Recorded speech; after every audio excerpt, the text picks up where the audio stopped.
Hi, my name is Laura Robinson. I am the solo pastor at Bethel Congregational United Church of Christ in White Salmon, Washington. I've been here at Bethel for about 7 months, started at the end of last July, and I am very excited to be applying for the Next Generation Leadership Initiative with the UCC Pension Boards. So, get right to it. The first question, how has God called me to the ministry and to the parish and to the United Church of Christ particularly? So I think that the call for me goes back to years after college when I worked in the wine business. I went to school in Walla Walla, Washington, which is a growing wine region. And after traveling a bit after undergrad, I moved back and sort of fell into the wine business. Starting out just working in tasting rooms, and then because I was part of a small family winery, I was able to become part of much more, both the production of the wine, managing the tasting room, planning all kinds of events, and then running our wine club. I was there for almost 4 years, and during that time, I really loved the work I was doing, but also, like I said, it was something I kind of fell into. I enjoyed it, but it was not something that I felt like I had picked or was like really vocationally true to who I was. So in my last 2 years, kind of the second half of my time there, I started to do a lot of discernment around what I was called to and what parts of my work there I really loved. And what quickly became apparent to me was what I really loved was building community, was the opportunity to create a space in our tasting room, in our vineyard, to really give people a place to feel like they were coming home to, almost a place where they belonged, a place where they were welcome, where people were excited to see them. It's kind of like that old Cheers mantra where everyone knows who you are. I loved creating that for people, and the part of the work that was hard for me was realizing that I was creating it for people who really had a certain level of income in order to they needed to have a certain level of income in order to really participate. It was a high-end winery. So yeah, to sort of have the price tag feel like the first component of true belonging was not something I loved. And so as I started thinking about community and I was reflecting on my years growing up in the church, I grew up in a UCC church in Seattle, I realized that that was really where I had just fallen in love with community, and where I felt like community was at its best, a place where you were loved for who you are and also challenged to grow into something greater, a place where you could learn, a place where you were walking in relationship with other people who also wanted to be intentional in their walk with God. And so that was when I first started like even admitting to myself that being back in the church and ministry was something I wanted to consider. And then I made a little bet with God over fantasy football outcomes, about whether or not I would go visit seminaries, and God showed up, although, we can talk about theology around that. But I do think that in some funny way, God showed up through some fantasy football results way back in the fall of 2013. And so before I knew it, I was visiting seminaries out east and fell in love with Candler and started my journey in ministry. When I started seminary, I was really a little lukewarm about whether or not I'd actually want to become a minister. But through 2 internships at Madrona Grace Presbyterian in Seattle and a United Church of Christ in Atlanta, Kirkwood, UCC, I realized quickly how called I felt to the parish setting.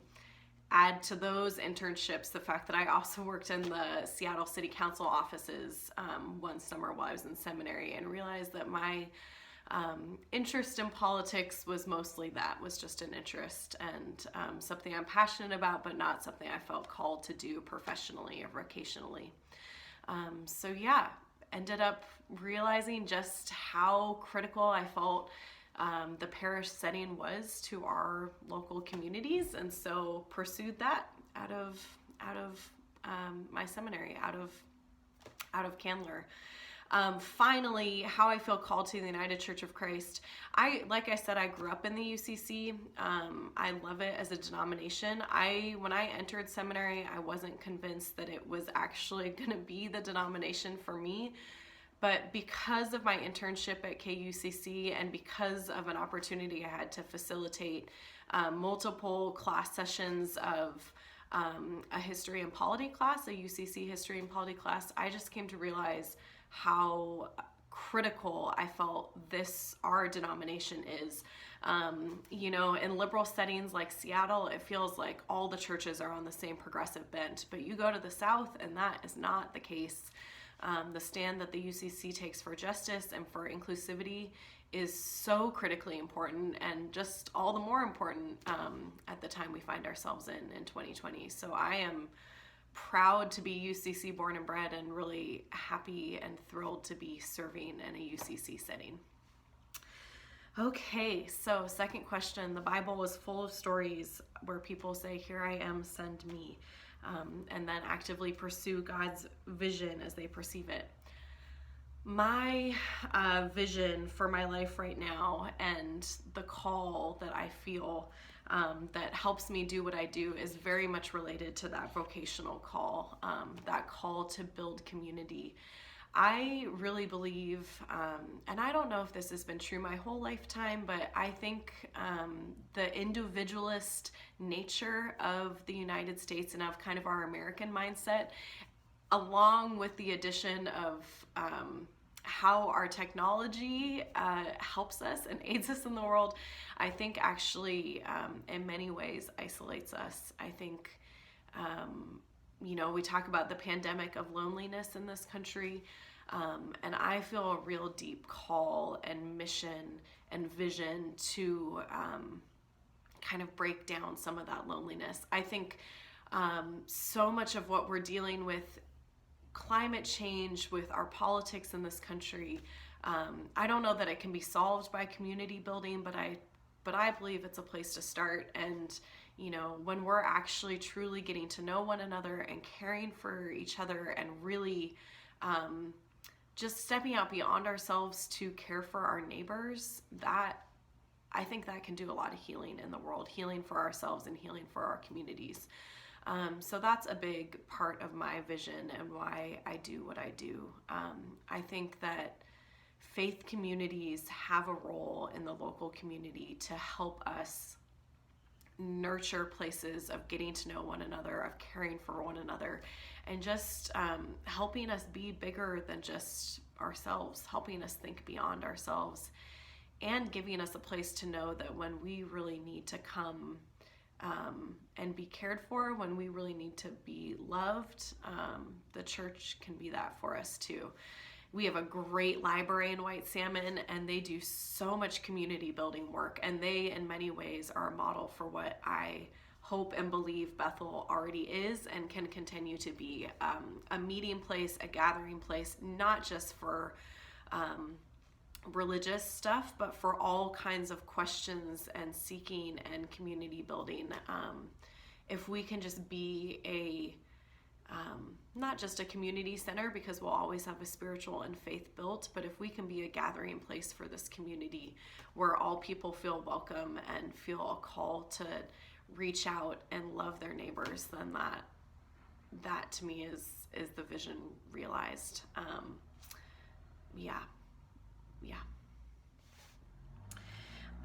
So choose a biblical text and give some examples. So my favorite biblical text when I'm considering the church and what I really would love the church and my ministry to be is the parable of the prodigal son.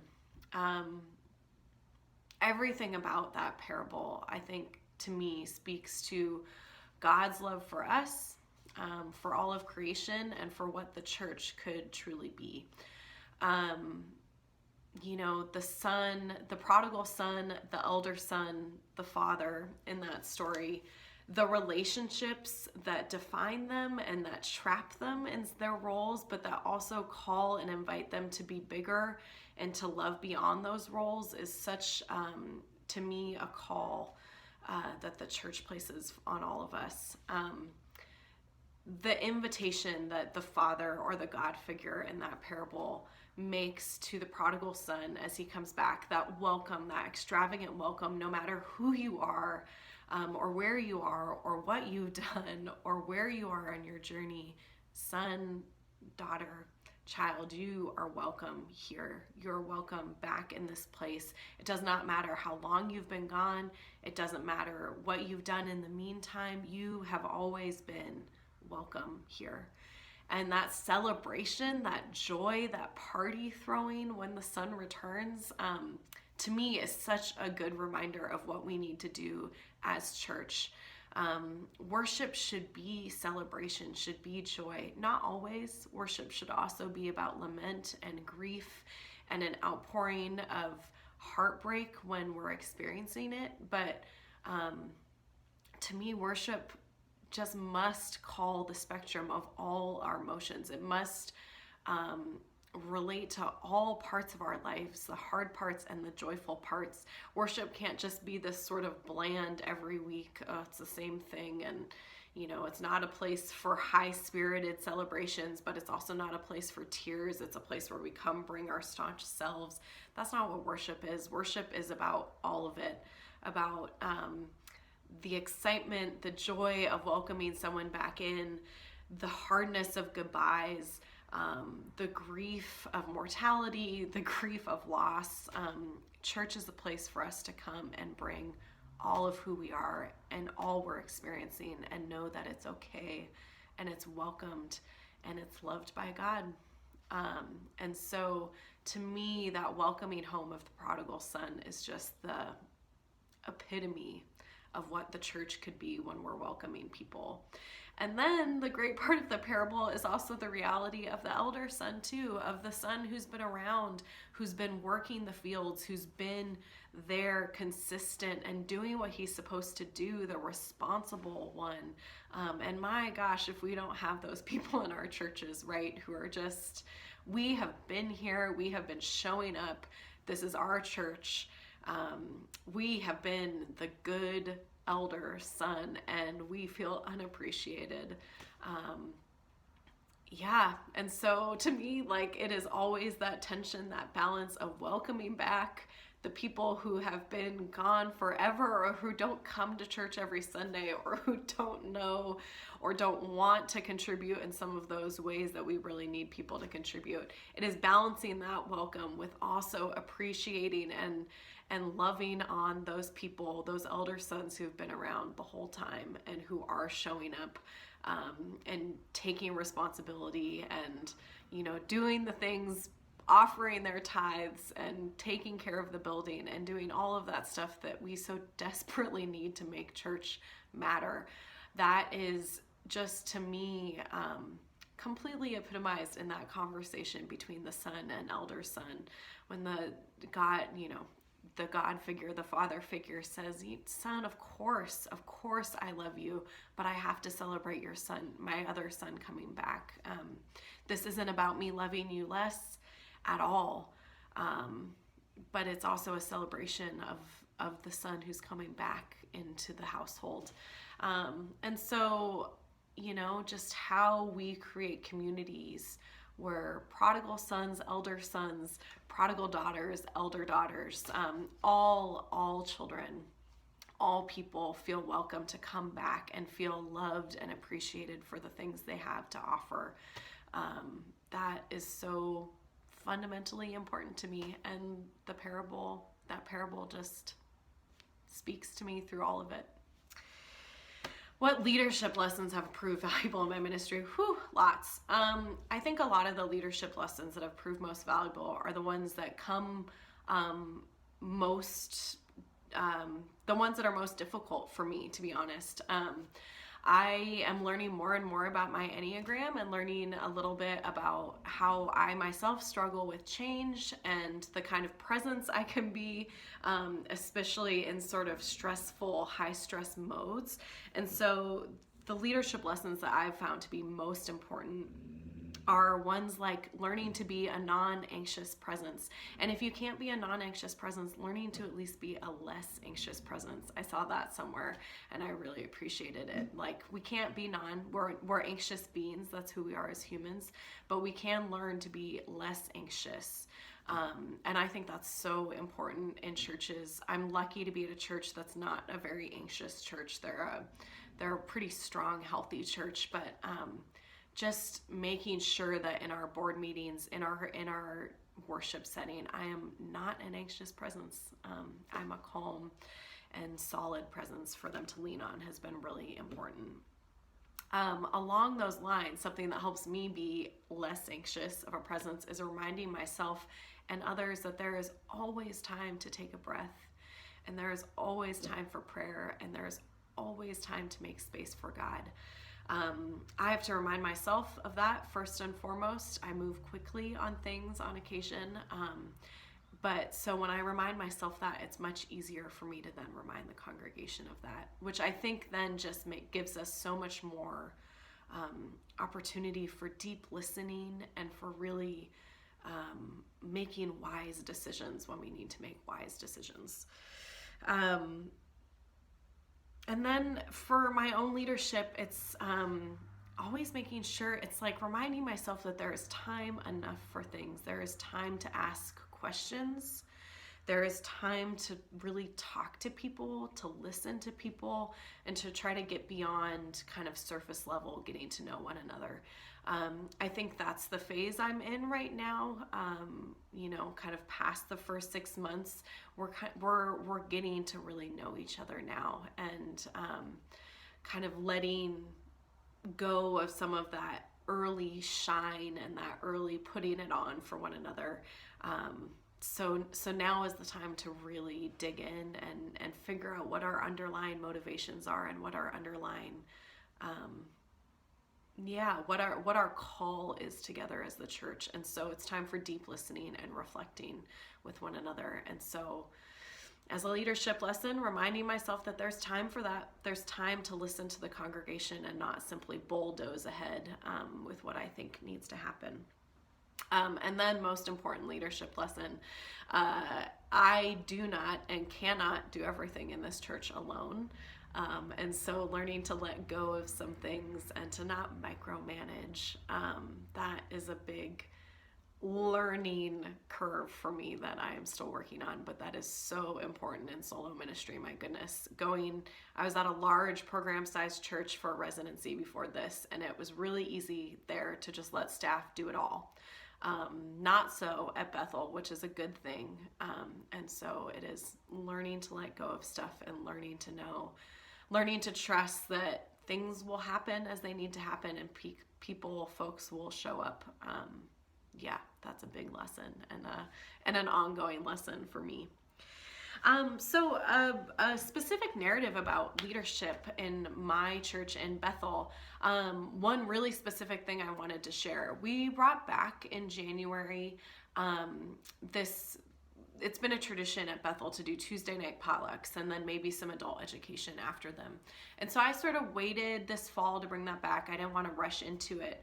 But we did bring back in January, starting kind of a once a month thing called Community Conversations, which builds off of what Bethel had already been doing. We start with a potluck, and then we go into a conversation topic after the potluck.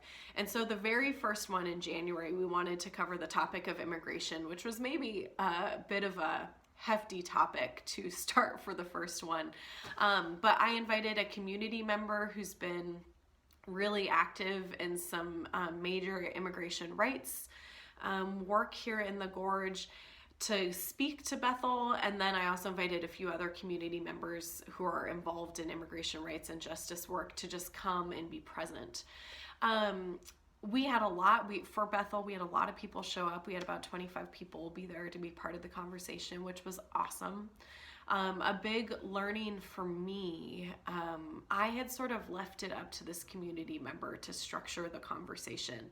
I had heard him speak before. He is very verbose. He's very passionate about what he does. And something I learned afterwards and sort of just kind of letting it happen how it was going to happen was that I really need to structure those conversations a lot more so that I can make sure there's space for everyone's voice to be heard. How it sort of worked out was it was really very much of a kind of a one-man show. He did a lot of the talking, which was okay because he had a lot to share and he had a lot of information. But I think creating some very structured time for question and answer, kind of creating just some more space in the setting so that there was more space for other people to step into would have been really good. And that was a learning for me and something that I worked with and tried with in our February conversation, which went much better. There was a lot more room for everyone to participate, which I was really excited and pleased about. So yeah, specific leadership stuff, getting to know the rest of the community, inviting people in.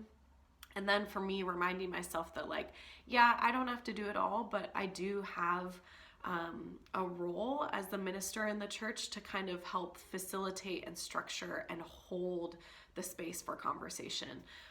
So it was a good lesson for me and one that I'm still learning from and kind of tweaking, I think, as we keep these conversations going forward. So the next one is next Tuesday. Wish me luck that it goes well. And then finally, what spiritual practices do I use? I feel like I have a lot, and also wish I was more committed to them and making space in my life. One of the biggest ones, and one that I am really committed to, partially because of my dog, is walking meditation every day. We usually get out for at least one good length hike a day, which is awesome in this beautiful place of ours. But I try to make sure that while I'm on the hike, it's either a time for intentional quiet or prayer or listening to some kind of sermon preparation for me. It might be a podcast normally some kind of podcast. So setting aside that time and space just to get out in the beautiful creation that I'm lucky to live in is a really important practice and spiritual practice and grounding practice for my daily life here. Also I take time to try to meditate and journal. Both of those are harder for me to set aside time for, but I try to make as much time as I can. I just started, as I was mentioning earlier, kind of deepening my work on the Enneagram, and I just started another continuing education segment out of an Oregon retreat center on the Enneagram, and particularly the soul child in the Enneagram. And so they're sending daily practices and kind of journaling prompts. So right now I'm really enjoying working on that and kind of digging more deeply, which is hard, into my Enneatype and into my soul child work. I have a spiritual director and dear friend who I talk with about every other week, and she does a good job asking me kind of those deep probing questions that sound simple, just like, how are you? And so I have good people in my life to kind of keep me honest and keep me looking at some of those deeper how is it with my soul questions, which I'm really grateful for, because those can be hard places for me to dig just on my own if I don't have someone prompting me into that kind of work. So because I am still fairly new out here, I've had wonderful therapists in the past, and it's on my sort of to-do list to get a therapist out here in the Gorge. But I consider that a spiritual practice too, and just a wellness practice, spiritual health for all ministers, to have someone, a counselor, a therapist, to talk to and to touch base with to make sure that we're doing okay. So those are my spiritual practices. The biggest one, as I said, just getting outside and hanging out with the dog. Some time away, some time for quiet. Thank you so much for your time, for listening to this video. Very grateful for the work that you guys are doing. Thank you for considering me. Bye.